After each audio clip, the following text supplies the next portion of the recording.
ఎప్పుడైతే ఇట్లాంటి ప్రూఫ్స్ మనం పెడతామో, ఖచ్చితంగా ఈ కేస్‌లో మీరు గెలుస్తారు.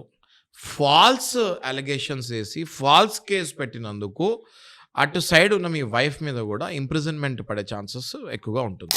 ఇవాళ గనుక మనం భారతదేశంలో చట్టాలు తీసుకొని, కేసెస్ గనుక తీసుకుంటే ఒక స్టాటిస్టిక్స్ ప్రకారం చెప్పింది ఏంటంటే, హస్బెండ్స్ మీద వైఫ్స్ ఎవరైతే ఫాల్స్ అలిగేషన్ ఏసారో, ఈ మధ్య కాలంలో వాళ్ళకి significant number of punishments, imprisonments wives మీద ఓన్లీ ఫర్ ఫాల్స్ అలిగేషన్స్ ఉన్న హస్బెండ్స్ జైలుకెళ్ళటం జరిగింది. అండ్ బాయ్ ఫ్రెండ్స్ మీద ఫాల్స్ రేప్స్ వల్ల జైలుకెళ్ళటం జరిగింది.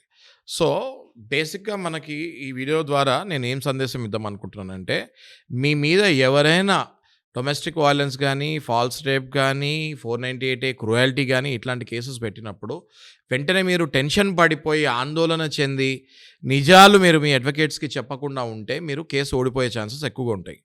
ఫస్ట్ మీరు నార్మల్ మూడ్ సెట్‌కొచ్చి you have to think by yourself that మీరేం కమిట్ చేయలేదు మిస్టేకు. ఈ పెట్టినవన్నీ రాంగ్ అయితే దానికి సంబంధించిన డాక్యుమెంట్స్ మీ అడ్వకేట్‌కి ఇస్తే, మీ అడ్వకేట్ కోర్ట్‌లో ఖచ్చితంగా మీ కేసు గెలుస్తారు. 99% హైకోర్ట్‌కెళ్ళి క్వాష్ మీదనే ఆ కేసు కొట్టేయాలని ట్రై చేస్తారు. కాని పక్షాన ట్రయల్ కోర్ట్‌లో క్రాస్ ఎగ్జామినేషన్ ద్వారా, ఇంతకు ముందు చెప్పినట్టు ఫారెన్సిక్ ల్యాబ్ టెస్ట్ ద్వారా 100% అది రాంగ్ అని ప్రూవ్ చేసి అవతల వాళ్ళని ఓడించే ఛాన్సెస్ 100% ఉంటాయి.